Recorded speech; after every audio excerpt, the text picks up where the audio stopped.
Now, as you know, I am about to start a series called Parish Profiles, diving deep into the history and unique aspects of every single parish in Jamaica. But before we explore the parishes we know today, it's only fitting to begin with the ones that no longer exist. These former parishes have stories that are not just about shifting borders and governance. They also represent the colonial systems that shaped our island's early years. Understanding these forgotten parishes is key to grasping how Jamaica's geography and society were molded by British rule, including the harsh realities of slavery and control over the African population. If you find videos like these interesting or informative, please give this video a thumbs up.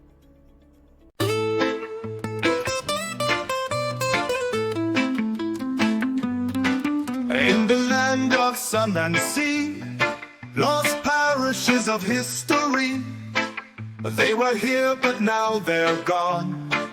Their spirit lingers on and on. From St. Dorothy to Metcalfe, old maps tell they made us laugh.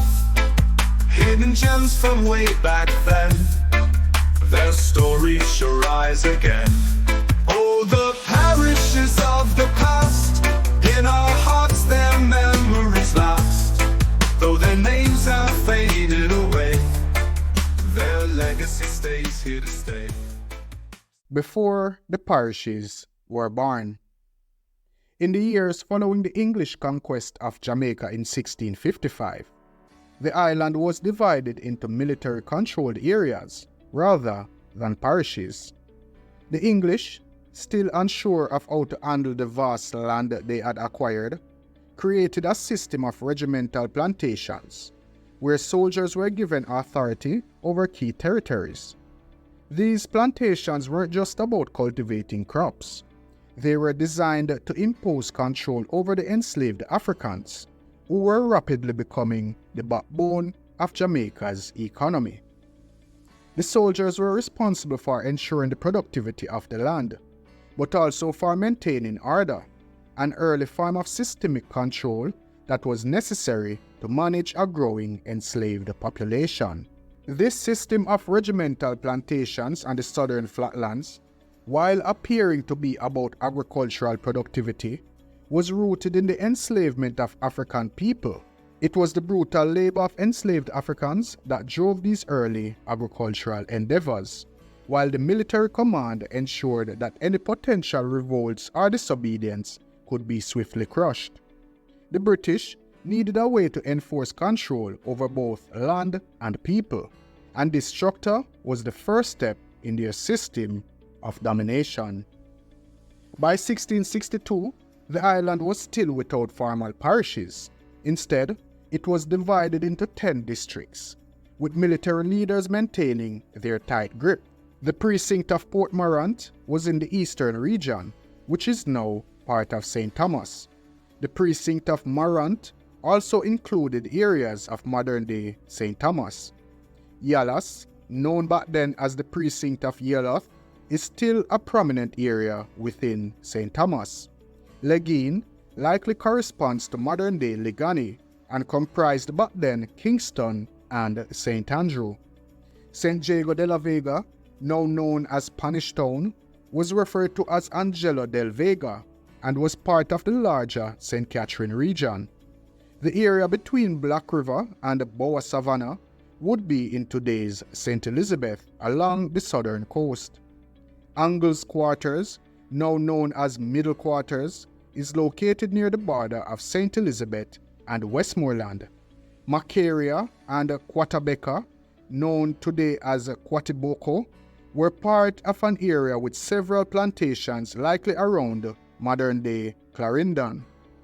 Quanboa, now Guanaboa Vale, was likely a location in St. Catherine. And lastly, Point Cagway refers to what is now Port Royal, a significant historical site located at the entrance of Kingston Harbour. These precincts formed the foundation for Jamaica's current parishes. Also, in addition to these original precincts, Jamaica's parish boundaries saw several changes over time. At one point, the island had as many as 22 parishes before further consolidation shaped the current layout. But while this video focuses on the precincts, there are other videos on this channel where I dive into those 22 parishes in detail. If you're interested in learning more about them, I encourage you to check out those videos. However, as the plantation economy expanded and the population grew, largely due to the forced migration of more enslaved Africans, the British saw the need for a more structured civilian governance system. Colonists like Luke Stokes and Thomas Muddyford arrived, bringing settlers from other English colonies, and this influx of Europeans meant the British needed to formalize their control over the island's vast resources and over its enslaved population. The establishment of parishes was not just about governance. It was a tool of control designed to better manage the economic system that thrived on slavery. So now that we have set the stage for how the British established control over Jamaica, let's take a look at the parishes that no longer exist. St. George. St. George was one of Jamaica's original parishes, named after St. George, the patron saint of England. It was located in the northeastern part of the island and was known for its agricultural output, particularly in sugar production. During the height of Jamaica's plantation economy, St. George played a significant role, with its sugar plantations driving much of the economic activity in the region. The parish was not only valuable for its crops, but also for the strategic location along the coast. By 1866, the parish of St. George was dissolved, with its land being absorbed into St. Mary and Portland. Though the name has faded, the region's impact during the plantation era remains part of Jamaica's economic history. St. David. St. David Parish was created in the early days of Jamaica's colonial history and was named after St. David, the patron saint of Wales. Located on the eastern side of the island, it was a relatively small parish compared to others. Much like its neighbors, St. David was primarily agricultural, with sugar and coffee being the main sources of income for the local population. Though not widely known as other parishes, it contributed to Jamaica's economic development during the plantation era. In 1866, as part of a broader reorganization of the island's political geography, St. David was merged into the neighboring parish of St. Thomas.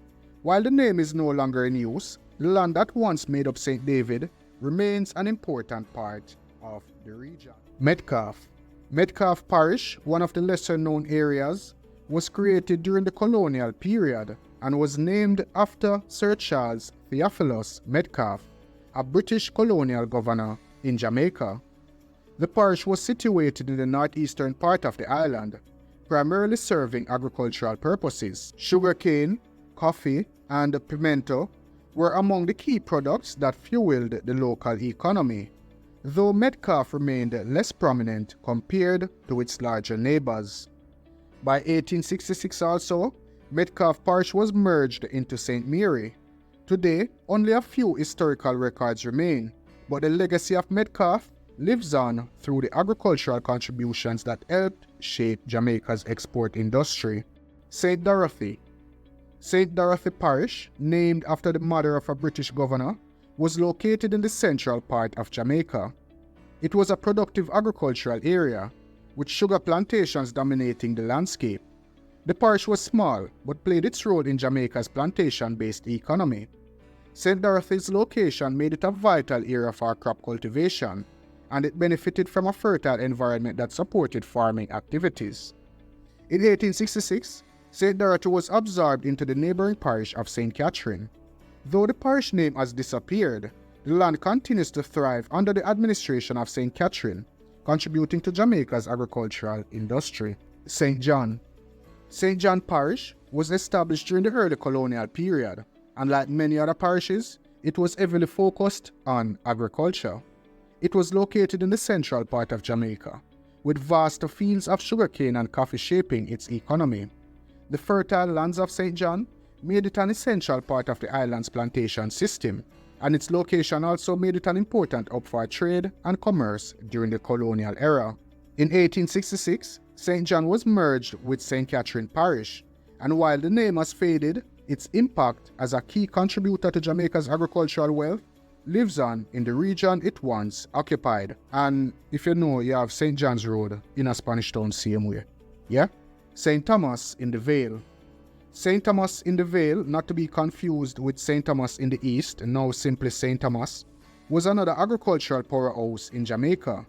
Located also in the central part of the island, this parish was known for its sugar estates and played a crucial role in Jamaica's economy. The name, in the Vale, comes from its geographic location in a fertile valley, ideal for cultivating sugarcane and other crops. In 1866, St. Thomas in the Vale was merged into the larger St. Catherine Parish. Despite its disappearance from the map, its legacy continues through the land and agricultural productivity that remains part of St. Catherine today. Vere. Vere Parish, located in the southern part of the island, was another key agricultural parish. It was particularly known for its production of sugar, molasses, and rum, with many large estates operating in the area. Vere was also home to a small community that contributed to the island's trade and economy during the 18th and 19th centuries. In 1866, Vere was absorbed into the parish of Clarendon, where its rich agricultural tradition continues to be celebrated. The history of Vere still resonates in the landscape and farming activities of the region today. Port Royal. Port Royal was once one of the most infamous and prosperous places in Jamaica. Established during the colonial period, it quickly gained notoriety for being a hub of pirates and privateers in the 17th century. Located in the southeastern part of the island, it was a booming port where wealth flowed in and out. However, its fortunes changed dramatically after the earthquake of 1692, which caused much of the city to sink into the sea. What was left of Port Royal gradually diminished in importance, but it still remains a historic site that draws fascination to this day.